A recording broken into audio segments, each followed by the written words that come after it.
under God, indivisible, with liberty and justice for all. A moment of contemplative silence for our great country, its people, and those serving it around the world. Thank you. Clerk, please take the roll. Majority Leader Borgia. Here. Minority Leader Testa. Here. Mr. Boykin. Here. Mr. Burrows. Here. Mr. Gelfarb. Here. Mr. Harcum. Here. Mr. Jenkins. Here. Mr. Mazzano. Here. Ms. Marcotte. Here. Ms. Parker. Here. Ms. Perez. Here. Ms. Shimsky.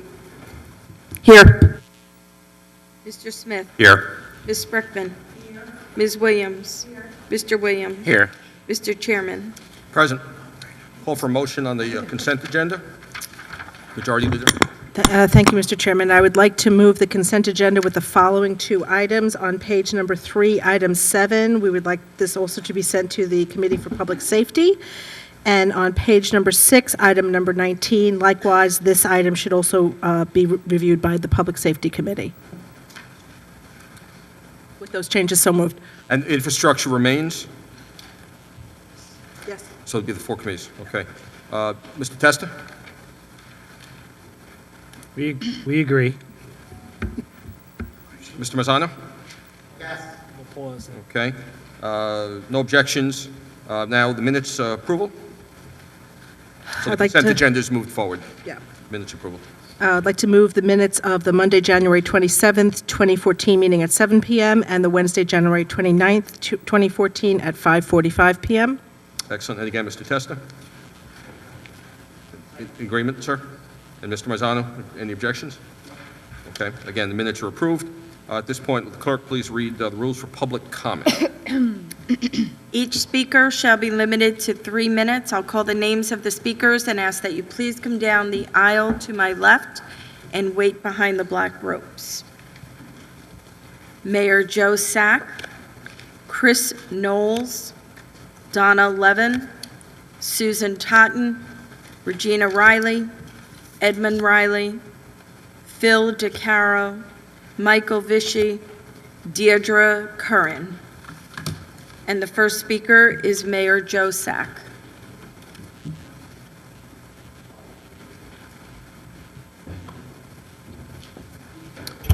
Well, thank you very much, Mr. Chairman. Mr. Welcome, Vice sir. Chairman, thank you very much.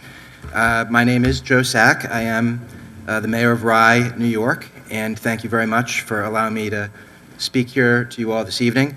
I have to give a special hello to my former colleague on the Rye City Council and your new colleague on the board, Catherine Parker. Hello.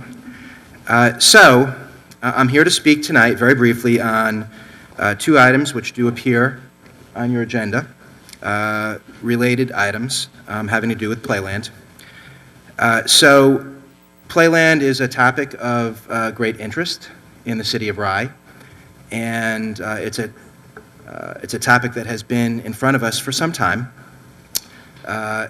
I think that many people in the city of Rye would find appealing the notion that we should reinvent Playland for the 21st century.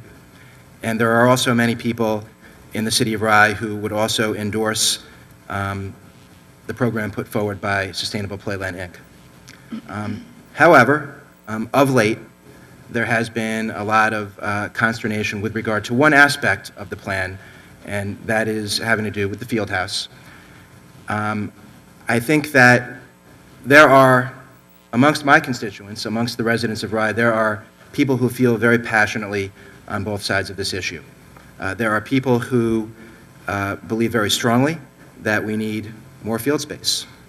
And of course, they have a point there. I myself am the parent of 3 young children who play soccer all the time, and we're constantly looking for new field space, so I feel that part of it. There are also other people in the city of Rye, including but not limited to people who live very closely to the proposed field house, and they believe that the environmental impact of having a field house there is great. So, of course, you cannot help but feel for their position as well.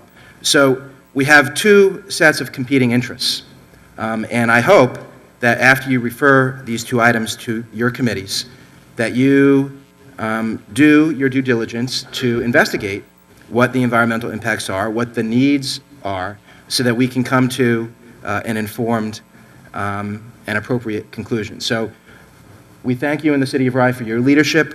We would like to contribute to the discussion, and we have actually invited you all and the County Executive's Office and the Sustainable Playland folks to a public information forum at City Hall in the City of Rye on Tuesday, February 25th.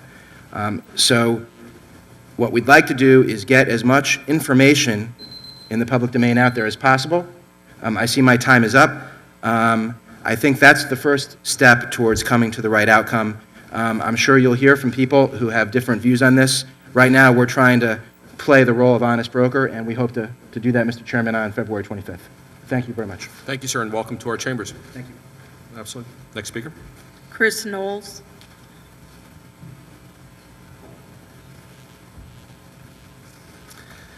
Good evening, ladies and gentlemen. My name is Chris Knowles. It's my pleasure to speak with you tonight in support of the effort of the Playland Sports Development and Fieldhouse for outdoor fields proposed in Rye. I've been an active board member of the Larchmont Mamaroneck Youth Lacrosse organization for over 9 years, and I'm currently the president of the Larchmont Mamaroneck Youth Lacrosse organization. Fully recognizing within this position the shortage of fields and court spaces in our area for our sports programs, and believe that this project fills the shortage of public athletic fields within our community. This project's needed within our county and will greatly benefit both our organization, being a county project, and other sports organizations. I just want to thank you for the time and consideration of our organizational needs, as well as the facility needs for the children. Thank you. Thank you, sir. Donna Levin.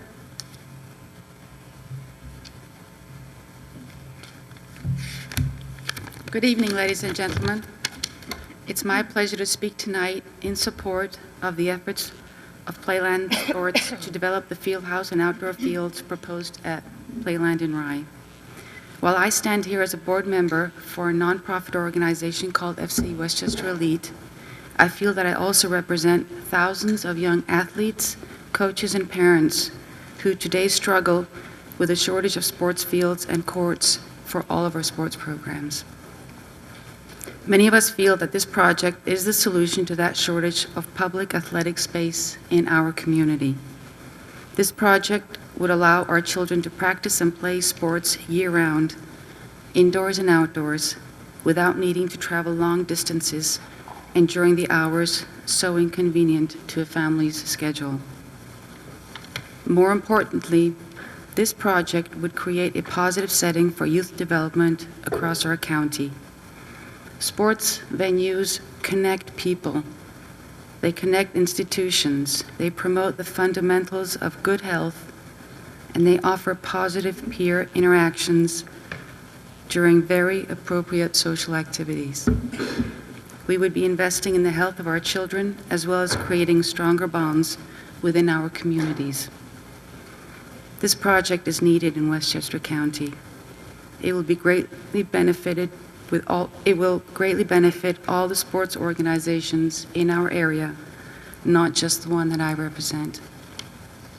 Thank you for your time and consideration. Thank you. Susan Totten.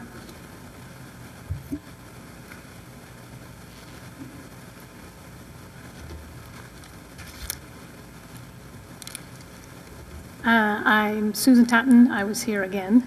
I live in Rye, Beck Avenue. I very much appreciate all of you. You're always working hard and better, and I don't know how you do it all. Thank you very much for this. Again, I do not agree with the SPI plan. My very small house is looking over to a large field Westchester County and over to Playland Parkway, and over to Playland. It's quiet except for 3 months for summertime for Playland. With the SPI, our Rye neighbors will live in commerce, business, every day, traffic, all the time. And with SPI, I hear we'll lose close to half of the parking lot. Now what? They may need parking spots, and with this very nice, large grass field become another parking lot? Why are we having to affect our neighborhoods? Loud noise, high lights, all hours, every day, lots of traffic. Playland is a very large area, amusement park, boardwalk, pool, beach, towers.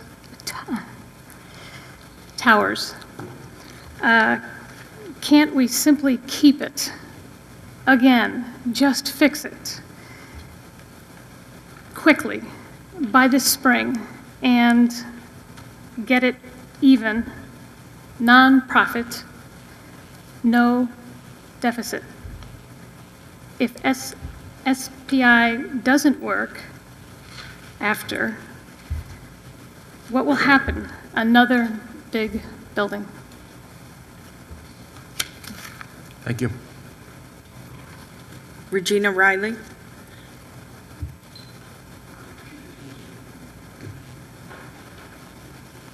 My name is Regina Riley. I'm from the 9th Legislative District. For areas in India, Pakistan, and certain countries in Africa, formal education for women is considered superfluous. Being a girl in many countries means you're a second-class citizen. When a girl is born, the joy is muted compared to the great joy when it's a boy. Yet countries in the West tend to consider their indignation and their righteousness when they view this. Their prejudice ignores an entire group of people merely because of their age. Every preborn baby, no matter whether they be 21 days old when the primordial heart starts to beat, or 40 weeks, just hours before delivery, this entire group of humanity is legally can be destroyed today, right now, here in New York or in any place in the United States where Roe v. Wade is the only thing we're talking about. And New York is trying to make Roe v. Wade the law of the land so you can destroy every child in the womb from those ages and earlier up until the time of birth. Right across the board. Nobody says anything about it. So says Roe v. Wade. Yes, destroy every child in the womb, burn her to death, dismember her, starve her, suffocate her. I say her because girl babies in developed New York can be aborted and are aborted merely because they are girls and not boys.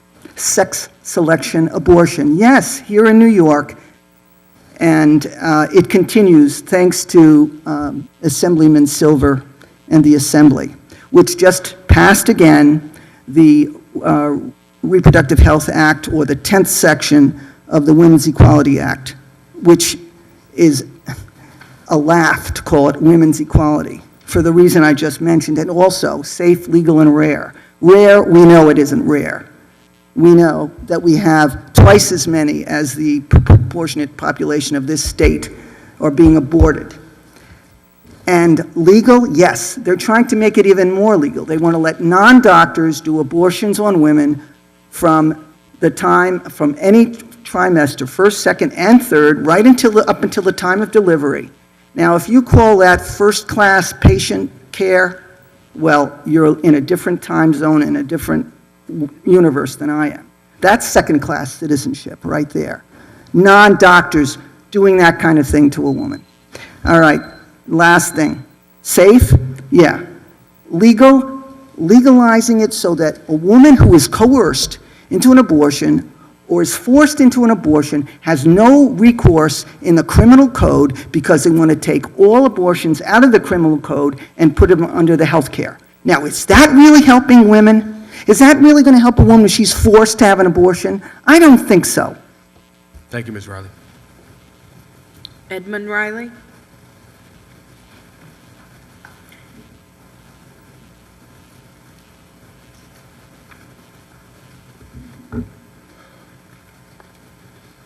Evening.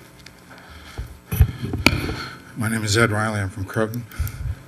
I'm going to behave myself tonight because my best man and my childhood friend from Croton, who's a distinguished businessman, is here today. So I'll behave myself.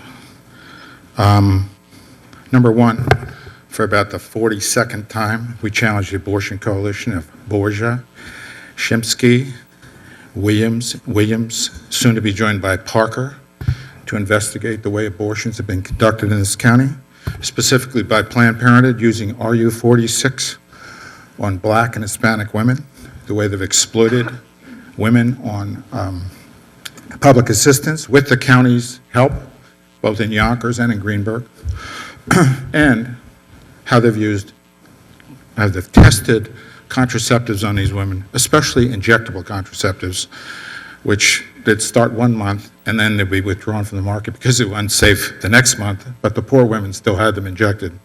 So this is the 42nd time I've asked the Abortion Coalition to investigate these facts in Westchester County. Item number 2, there are 2 legislators who departed this legislature who I will not miss. One was a legislator from White Plains, and another was a legislator from Rye. Why? The legislator from White Plains was a master of dirty tricks. As a matter of fact, the preceding speaker, when women attempted to use the facilities of this legislature, as every other group did before them, they were blocked out from the legislature. They had to go to a federal court. They had to get a ruling against this legislature to allow them in like every other group. And you know what the guy did when he came in? He turned off the air conditioning. He turned off the water fountains. He locked the bathrooms. He called in the fire department to do a head count. Isn't that a nice guy? He wouldn't allow him to bring in water. Isn't that a nice kind of guy? That was his M.O. I won't miss him. The second person I will not miss was one of the Abortion Coalition, Judy Myers. In testimony, in a committee, when we talk about that preposterous bill that the Abortion Coalition proposed, where you couldn't talk to a woman about abortion 5 miles away from an abortion mill. Preposterous. We'll soon see the Supreme Court rule on that. Bad lawyering. In any case, she challenged these 2 beautiful young women from Yonkers and they said, well, of course, Planned Parenthood does not do mammograms. She went right into their face and said, Planned Parenthood does do mammograms. I had my mammogram at Planned Parenthood. She not only did it twice, she challenged these young women, to their face twice in committee. Now, of course, we know that Planned Parenthood doesn't do mammograms. We will not miss those 2 people. Is my time up? Yes, sir. We'll take up the other things later. What we're looking forward to in this proposed feminine legislation in Albany is so-called sex trafficking. So the next topic we'll deal with is Planned Parenthood and sex trafficking in New York and New Jersey. Thank you, sir. Phil DeClara?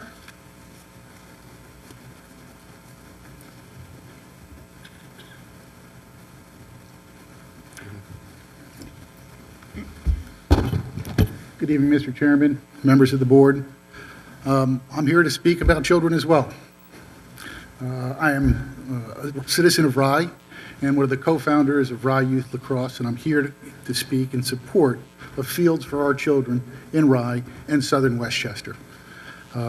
When we started Rye Youth Lacrosse 10 years ago, there was about 50 children that showed up, and we started by playing in a parking lot. And since then, the organization has grown to provide youth lacrosse experience for boys and girls ranging from the age of kindergarten all the way through 8th grade. And being involved in that organization for the last 10 years, it has become very, very apparent that people are passionate about their children and passionate about providing them with opportunities to play sports. And we've seen growth from that 50 number to 1,000 number. And that growth, I think, is mirrored through every community in Rye, Lower Westchester, Northern Westchester, throughout the country. And the pressure on fields and the need for fields is enormous. So I hope the board looks favorably upon the Sustainable Playland project. I think it provides a nice balance between what exists there and what can be more beneficial for the community as a whole, and not just Rye and not just the Soundshore communities, all the communities in Westchester, because everybody feels this field pressure. So I'm here in support, and I hope during your process you come and visit us in the city of Rye, accept the invitation of Mayor Sack, and hear the facts, because when you hear the facts, I think you'll support this program as well. Thank you very much for your time. Thank you, sir. Michael Vishy.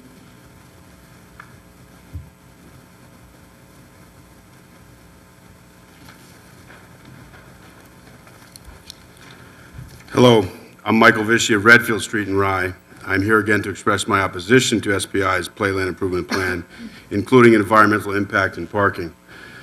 Phil, I've been a resident of Rye since 1964, and I don't know how long you've been in town, and I don't know exactly where you live, but I'm sure you wouldn't want this 100 feet from your back door, and I don't.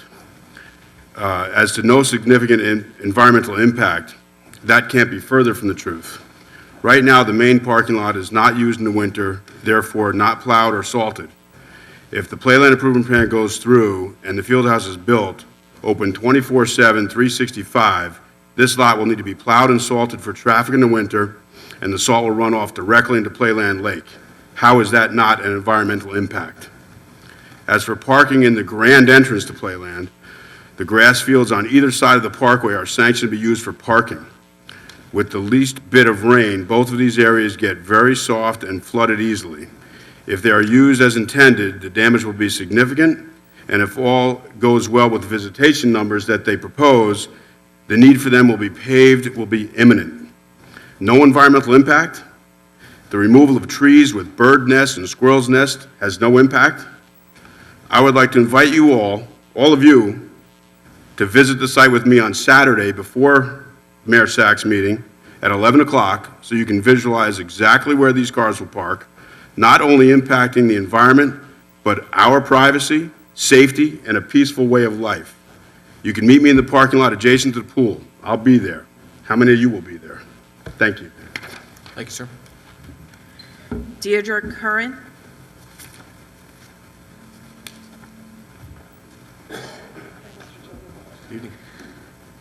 Good evening, everybody. I hope you're not going to see me every 2 weeks on a regular basis. A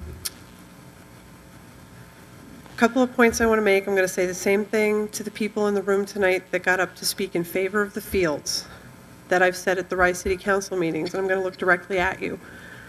2 questions I have for you. Would you want this built 50 yards from your house?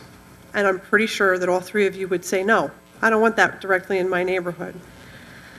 And the other point that I would make is that while there may be a great need for playing fields in the Sound Shore communities in Lower Westchester, there is enough unused, undeveloped, empty park space in the 52-park Westchester County Park system that it seems to me you should be able to find somewhere to put playing fields that are not going to tear up a vital, needed parking lot that we need for the entity that's already there. If you were trying to put this in Playland where there wasn't anything, I don't think anybody would really object, although it is in a FEMA flood zone. The other point I'd like to make for everybody to think about is, as far as I understand it, Westchester County has given over the running of the fields at Tibbetts Park in Yonkers to the city of Yonkers because they don't want to run athletic fields. And I keep hearing County Executive Astorino say that we shouldn't be running an amusement park. Then why should we be running a sports facility? Ultimately, Westchester County residents and taxpayers are going to own this building, and it's a $12 million building. And in 10 years, when Playland Sports leaves or they go out, we're going to be responsible for that building. How much money did we just spend trying to fix the ice casino and the boardwalk from a hurricane we had 16 months ago that still's not repaired? We're going to have another massive, expensive maintenance problem down there. If we have any more storms, we're going to have yet one more huge, massive building that's going to suffer damage that we're going to be responsible for taking care of, and it doesn't make any sense. And how this is going to benefit Playland is not at all clear to me or anybody that I've spoken to. I understand how it's going to benefit the people who own Playland Sports and Pinnacle Sports. I'd like to know how much of that money that's coming in to that private for-profit entity is going back into the park to solve the park's financial problems, because nobody's been able to explain that to me yet. Thank you. Thank you. Seeing no other speakers, so we'll close the, you have one more speaker, forgive me. George Sherba. Oh, excellent.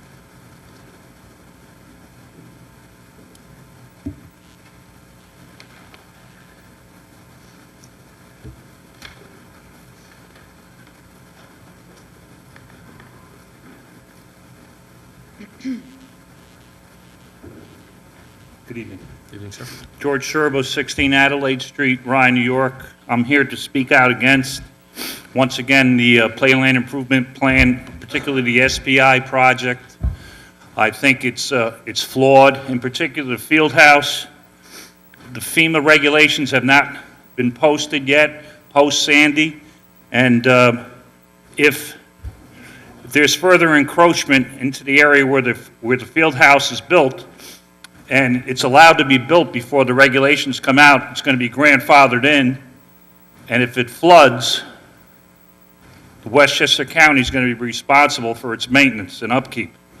I urge you to wait for the FEMA, the new FEMA specifications. Those should be coming out in late spring, early summer, before you make any final conclusions on this. And also, Playland, when it was made 85 some odd years ago, it was built, and there were some amusement parks that were taken away because it impeded on the neighborhoods. There was too much noise, too much congestion, a lot of rowdiness.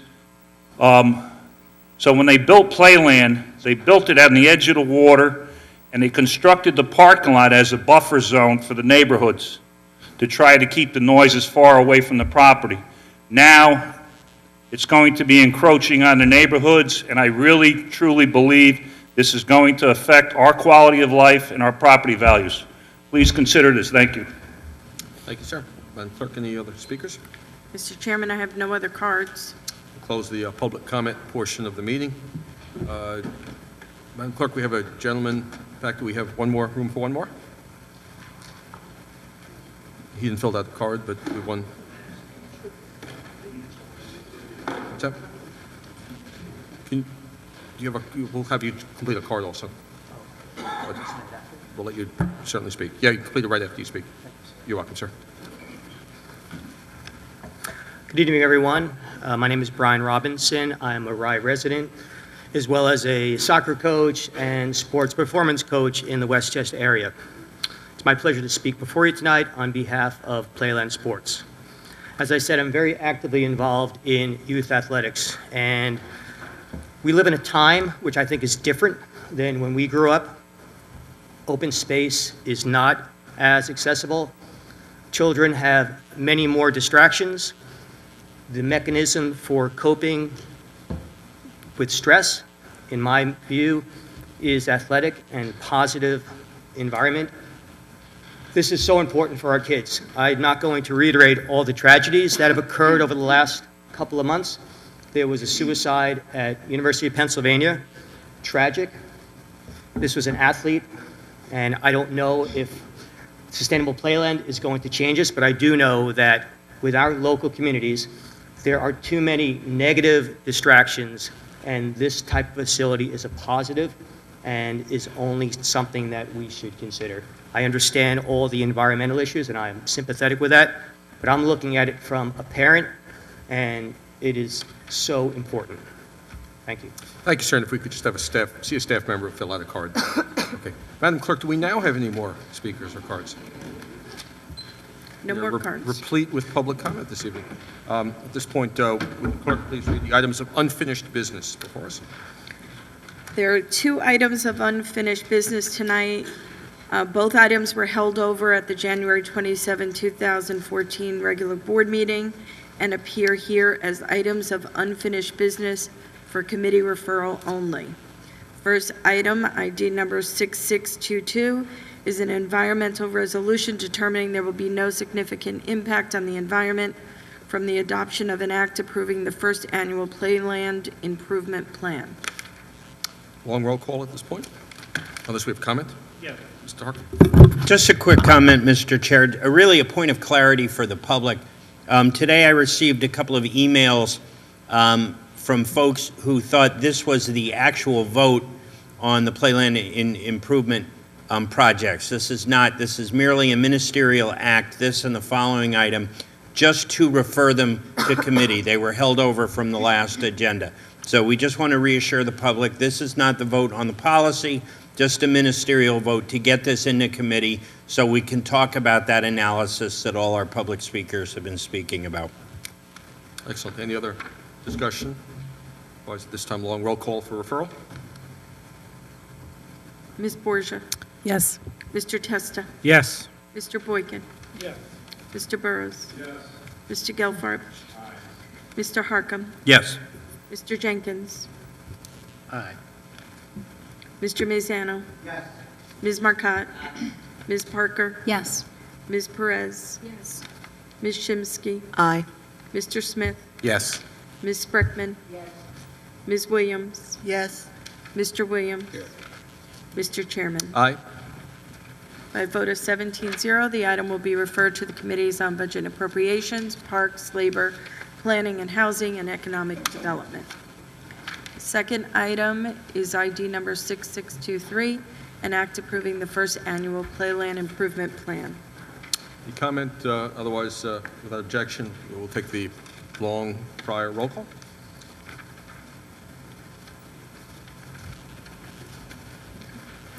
By a vote of 17-0, the item will be referred to the Committees on Budget and Appropriations, Parks, Labor, Planning and Housing, and Economic Development. Brings us to standing committee items.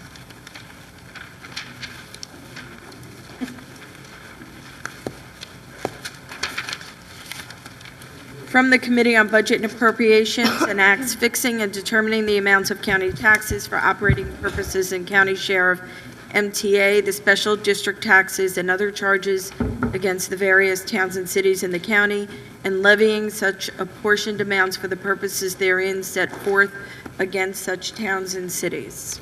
Legislator Markup. Thank you, Mr. Chairman. As the clerk just stated, this is exactly that. It's an act fixing and determining the amounts of county taxes to be levied against the towns and cities in the county. So moved. Any discussion? Seeing none, long roll call, please. Ms. Borgia? Yes. Mr. Testa? Yes. Mr. Boykin? Yes. Mr. Burrows? Yes. Mr. Gelfarb? Mr. Harkam? Yeah. Mr. Jenkins? Mr. Mazzano? Ms. Marcotte? Aye. Ms. Parker? Yes. Ms. Perez? Yes. Ms. Shimsky? Aye. Mr. Smith? Yes. Ms. Spreckman? Ms. Williams? Yes. Mr. Williams? Yes. Mr. Chairman? Aye. Approved 17-0. Item 6615 from the Committee on Budget and Appropriations is an act authorizing the Commissioner of Finance the power to issue $90 million in tax anticipation notes of the county, or so much as may be necessary in anticipation of the collection of taxes levied for the fiscal year commencing January 1, 2014. Chair Markup.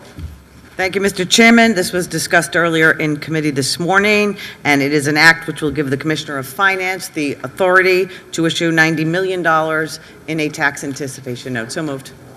Any discussion? Those will take the prior roll call. Approved 17-0. Item 6585 from the Committee on Budget and Appropriations is an act fixing the tax distribution tables for the county for county operating purposes and for county share of MTA, for County Water District Number 1, for the Refuse Disposal District Number 1, and for each of the 13 sanitary sewer districts in the county. Chairwoman Markup. Again, thank you, Mr. Chairman. This was also discussed earlier today and is stated just now by the clerk. So moved. And again, any discussion? Seeing none, proper roll call. Excellent. Approved 17-0. Motions, resolutions, call of the districts. Thank you, Mr. Chairman. On the earlier item, we all supported the TAN, the temporary financing. We did ask in committee today, Mr. Chairman, for additional information that we are hoping to get. We certainly trust that the Commissioner of Finance is going to move forward on that, but I wanted to make sure that in our call of the districts, that was something that we had a significant concern on, and asked for, I guess, 5 years of back study to be handed to us that Commissioner Berg said she would do. So, I know we're going to get that soon, and we're looking for that information. Thank you, Mr. Chair. Excellent. So noted. Mr. Testa. Thank you, Mr. Chairman. I'd like to add 3 names to the memorial resolutions, please. Edwin E. Noel, Thomas M. Coogan, and James J. Hamilton. Thank you. Any other additions or call the district? Okay, at this time, we will ask for a motion to adjourn. Thank you, Mr. Chairman. I move that we adjourn this meeting and reconvene at our regularly scheduled meeting on February 24th, 2014 at 7 p.m. Short roll call, please. Yep, we'll do we can do a long, short roll call. Ms. Borgia? Yes. Mr. Testa? Yes. Mr. Mazzano? Mr. Burrows? Mr. Chairman? Aye, and we'll just stand for a moment of silence for those we've noted on the memorial resolutions.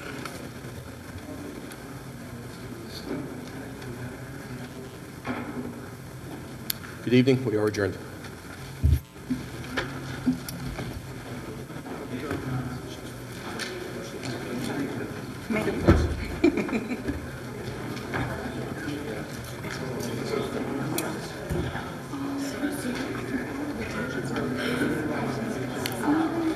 I mean,